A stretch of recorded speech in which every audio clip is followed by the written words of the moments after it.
Hello friends, welcome to my channel. कैसे हैं आप सब? आई होप आप सब स्वस्थ और मस्त होंगे और अपने एग्जाम की तैयारी अच्छे से कर रहे होंगे।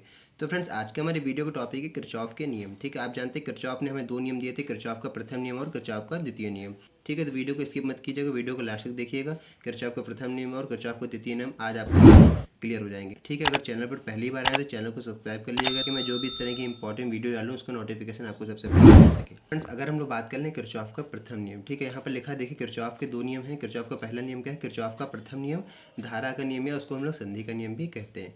ठीक है, किरचॉफ के प्रथम नियम को हम लोग धारा के नियम के नाम से भी जानते हैं और संधि के नियम के भी नाम से जानते हैं। तो सबसे पहले अगर हम लोग इस नियम की बात कर लें, इस नियम में कहा जा रहा है कि इस नियम के अनुसार किसी परिपथ में किसी भी संधि पर मिलने वाली समस्त धाराओं का बीजगणितीय योग शून्य होता है। आपको साथ साथ बताते चलें, अगर कॉपी में लेके बैठे तो साथ में इसको नोट करते रहिए, नहीं तो इसका स्क्रीनशॉट लेते रहिए। ठीक है, आपके आगे ये आगे आपके बहुत काम आने वाला है। ठीक है, तो ये हमारे किरचॉफ का प्रथम नियम का स्टेटमेंट है। क्या स्टेटमेंट है? कोई भी हमारा जो परिपथ होगा उसके संधि पर मिलने वाले समस्त धाराएं, जितने भी हमारे धाराएं आ रही हैं, उन सबका बीजगणितीय योग शून्य होता है। एग्जाम्पल के लिए देखिए, मैंने यहाँ डायग्राम बना हुआ है, ये मान लेते हैं संधि हो रही है। ठीक है, सेंटर है, यहाँ पर कितने धारा आ रहे हैं? 5 धारा हैं। ठीक है, अब आ रही हैं जा रही हैं, उसके लिए हम डिस्कस ये करते हैं। I1 देखिए, जो अंदर आ रही है, एरो अंदर की ओर है, इसका मतलब वो संधि पर आ रहा है। और जो एरो बाहर की ओर है, इसका मतलब वो धारा जा रही है, संधि से दूर जा रही है। मतलब जिस एरो का जो है मुंह है वो पॉइंट की तरफ है, इसका मतलब वो संधि पर आ रही है। और जो जा मतलब जो और जिसका बैक साइड है पॉइंट की तरफ, इसका मतलब वो धारा जा रही है संधि से दूर। ठीक है, तो यहाँ पर देखिए धारा कौन सी आ रही है? I1 आ रही है अंदर, I2 आ रही है। ठीक है, I3 जा रही है, I4 वापस, I4 दूर जा रही है और I5 भी जा रही है। आ कौन सी रही? I1 और I2 आ रही हैं केवल। जा कितनी रही हैं? 3 धाराएं जा रही हैं। जा कितनी रही? 3 धाराएं जा रही हैं। इस तरह से हम लोग बीजगणितीय योग निकालते हैं। कैसे निकालेंगे? अब देखिए, यहाँ पर देखिए इस तरह से इसको डिनोट करते हैं सिग्मा आई। ये देख रहे हैं आप, सिग्मा बनाओ, sigma I is equal to 0। इसका मतलब क्या है? इतना, इसका मतलब ये कंडीशन होनी चाहिए, यानी कि सारी बीजगणितीय धारा उनका योग शून्य होना ही चाहिए, उसके बराबर हम लोग दिखाते हैं। यानी कि कहने का मतलब अगर I1 और I2 आ रही हैं, I3 I4 और I5 बाहर जा रही हैं, तो इन दोनों को अगर मिलाया जाए, इन दोनों को मिला के अगर सॉल्व किया जाए तो सॉल्यूशन कितना आना चाहिए? 0 आना चाहिए। ठीक है, 0 सॉल्यूशन आना चाहिए। इसका एक नियम ये भी है कि हम लोग ऐसे ही पता कर सकते हैं, आगमित धारा का योग बराबर निर्गत धारा का योग। आगमित धारा कौन कौन सी आ रही है? I1 और I2 देखिए आ रही है, तो आगमित धारा में हम लोग क्या लिखेंगे? I1 प्लस I2, इन दोनों धाराओं को जोड़ देंगे। बराबर लिखा निर्गत धारा का योग। निर्गत धारा कौन कौन सी जा रही है? I3 जा रही है, I4 जा रही है, I5 जा रही है। इसका मतलब I3 plus I4 plus I5, ये निर्गत धाराएँ हैं और ये आगमित धाराएँ हैं। तो इस तरह से हम लोग किरचॉफ के प्रथम नियम को डेरिवेट करते हैं। ठीक, आगे लिखा, इस नियम को धारा अथवा संधि का नियम भी कहा जाता है। इसको दूसरे नाम से भी जाना जा सकता है। आपके पेपर ऐसा नहीं है, आपके पेपर में आपसे पूछा है किरचॉफ का प्रथम नियम बताइए, आपसे पूछा जा सकता है किरचॉफ का धारा नियम बताइए या किरचॉफ का संधि नियम के बारे में बताइए।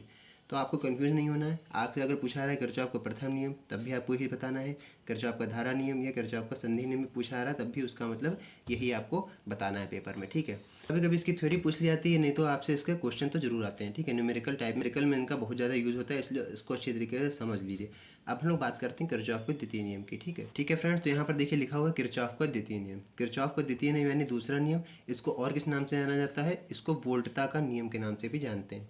किरचॉफ का नियम आपसे पूछा सकता है किरचॉफ का द्वितीय नियम, या फिर आपसे बोला सकता है किरचॉफ का वोल्टता नियम को समझाइए, किरचॉफ का वोल्टता नियम क्या है। तो इसमें आपको सिंपल से बताना है, इस नियम के अनुसार किसी परिपथ के किसी बंद पास के विभिन्न भागों में बहने वाली धारा तथा संगत प्रतिरोधों के गुणनफल का बीजगणितीय योग उस पास में लगे विद्युत वाहक बलों के बीजगणितीय योग के बराबर होता है। कहने का मतलब क्या है? आपके पास दो पास दिए गए हैं, थोड़ा सा हम लोग डायग्राम देख लेंगे तो अच्छी तरीके से समझ में आ जाएगा। कह रहा है कि इस नियम के अनुसार किसी परिपथ के किसी बंद पास के, हमारे दो परिपथ, हमारा मतलब पूरा एक परिपथ है, उसके दो पास हैं। कितने पास हैं? दो पास हैं। एक परिपथ हमारा पूरा परिपथ है, इसमें पास कितने हमारे? दो पास हैं। ठीक है, दो लूप है, जिसको पास को मतलब इंग्लिश में बोलते हैं हम लोग लूप। लूप कितने हैं? दो लूप है, एक लूप ये और एक लूप ये है, दो लूप बन रहे हैं हमारे। ठीक है, मैं कहने का मतलब क्या है, उसी लूप में मतलब, तो हमारा नियम क्या कहता है कि जो लूप में हमारी जो संगत धाराएं हैं, यानी कि ये प्रतिरोध के साथ जो संगत धाराएं हमारी बह रही हैं, I1 और ये इसके साथ प्रतिरोध लगा हुआ है, जो हमारी धाराएं बह रही हैं, तो उनका गुणनफल का बीजगणितीय योग उस पास में लगे विद्युत वाहक बल, इन दोनों का जो बीजगणितीय योग होगा, इसका और इसका मान लेते हैं, तो इन दोनों का बीजगणितीय योग उस विद्युत वाहक बल जो लगे हैं साथ में, उनके बीजगणितीय योग के बराबर होता है। कहने मतलब इन दोनों का जो बीजगणितीय योग होगा वो, और जो वोल्टेज लगे हैं, ठीक है, संगत विद्युत वाहक बल जो लगे, इनका भी योग इन दोनों के बराबर होगा। ठीक है, एक बार स्टेटमेंट फिर से देख लेते हैं। स्टेटमेंट में कह रहा है कि इस नियम के अनुसार किसी परिपथ के किसी बंद पास के, कोई हमारा बंद लूप है, ठीक है, कोई हमारा क्लोज लूप है, तो उसी के विभिन्न भागों में बहने वाली धारा तथा संगत प्रतिरोधों के गुणनफल का बीजगणितीय योग उस पास में लगे विद्युत वाहक बलों के योग के बीजगणितीय योग के बराबर होता है। ठीक है, ये डायग्राम है। इसमें धाराएं इसमें हमारी दो धाराएं बह रही हैं, एक I1 बह रही है ऊपर वाले में और नीचे वाले में I1 बह रही है और नीचे वाले में I1 प्लस I2 कैसे आएगी। देखिए यहाँ पर, देखिए कोई धारा चल रही है हमारी यहाँ से, ठीक है, I1 इसमें पूरा I1, ठीक है, इसमें हमारी पूरी I1 सर्कुलेट हो रही है, लेकिन I1 वो है यहाँ से तो वापस नहीं जाएगी, कुछ I1 इधर भी आ रही होगी, तो I1 इधर जा कर के कुछ I1 इधर आ रही है, तो I1 और ये प्लस I2 जो यहाँ से निकल रही है, I1 यहाँ से आ रही है और I2 यहाँ से निकल रही है, तो I1 और I2 यहाँ मिल जाएंगे, तो I1 प्लस I2 यहाँ पूरे में घूम रही है। ठीक है, I1 I2 कहाँ घूम रही है, I1 I2 ऐसे जा रही है। ठीक है, और I1 किस में जा रही है, इसमें जा रही है, इसमें I1 प्लस I2 दोनों जा रही है। ठीक है, इसमें धारा I1 भी जा रही है और I2 भी जा रही है, दूसरे वाले में, पहले वाले में केवल I1 जा रही है। ठीक है, पहले वाले में I1 जा रही है और I2 इधर से आ रही है, तो I1 I2 पहले वाले में भी टच कर रही है और दूसरे वाले में भी I1 प्लस I2 चल रही है। ठीक है, इसका नियम हमारा क्या कहता है, sigma I multiply R is equal to sigma E, यानी कि अभी जो भी हमने आपको बताया, संगत में धारा और प्रतिरोध का जो गुणनफल होता है उनका योग और जो लगे हैं विद्युत वाहक बल उनका योग दोनों के बराबर होता है। तो इस प्रकार से हमारा किरचॉफ का द्वितीय नियम का स्टेटमेंट है। आगे लिखा है जो कि मेन आपको जब आप क्वेश्चन लगाते होंगे, जब आप न्यूमेरिकल लगाते होंगे तो उसमें आपका यूज़ होता होगा। ठीक है, इसमें लिखा पहले पास में अगर देखा जाए तो I1 गुणे R1 माइनस I2 गुणे R2 बराबर E1 माइनस E2। अब पहले वाले पास को देखिए ज़रा सा, पहले पास में लिखा है I1 गुणे R1 यानी कि R1 है और इसके साथ I1 है, तो I1 गुणे R1, ठीक है, क्लॉक वाइज डायरेक्शन में चल रहे हैं, तो ये इस तरफ को आ रही है, इसलिए तो इस तरफ को आ रही है, नहीं प्लस में लगाएंगे तो I1 गुणे R1 हो गया। फिर माइनस है, माइनस क्यों लगाया, क्योंकि हमारा जो लूप है वो ऐसे चल रहा है, ठीक है, ऐसे चल रहा है इस टाइप में, और लेकिन ये धारा जो है वो इस तरफ को आ रही है, ये तो सही आ रही है, लेकिन इसमें अगर एरो वाइज में चले तो एरो हमारा इधर को मुँह को है, लेकिन इधर वाले में एरो इधर मुँह को हो जाएगा हमारा, और ये जा रही है इधर मुँह को, तो इसलिए ये निगेटिव आ रही है, इसलिए हम माइनस लगा दिए गए।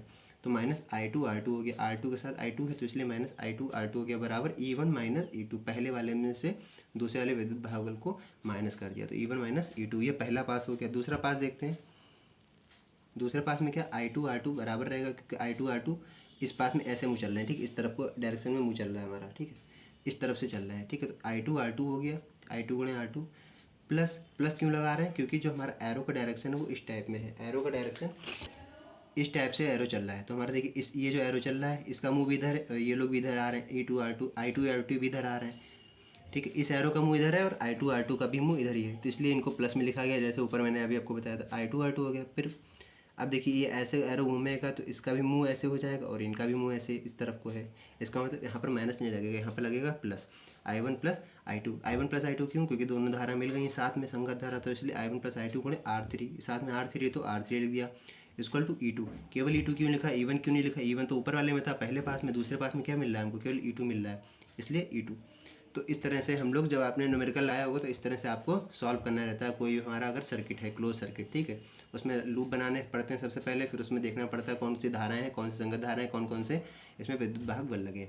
तो इस प्रकार से किरचॉफ का प्रथम नियम और किरचॉफ का द्वितीय नियम का स्टेटमेंट था और इसका डेरिवेशन था। आपको अच्छी तरीके से समझ में आ गया होगा। वीडियो अच्छा लगा हो तो वीडियो को लाइक कीजिएगा, चैनल पर पहली बार आए तो चैनल को सब्सक्राइब जरूर कर लीजिएगा, ताकि इस तरह की जो इंपॉर्टेंट वीडियो डालूँ उसका नोटिफिकेशन आपको सबसे पहले मिल सके।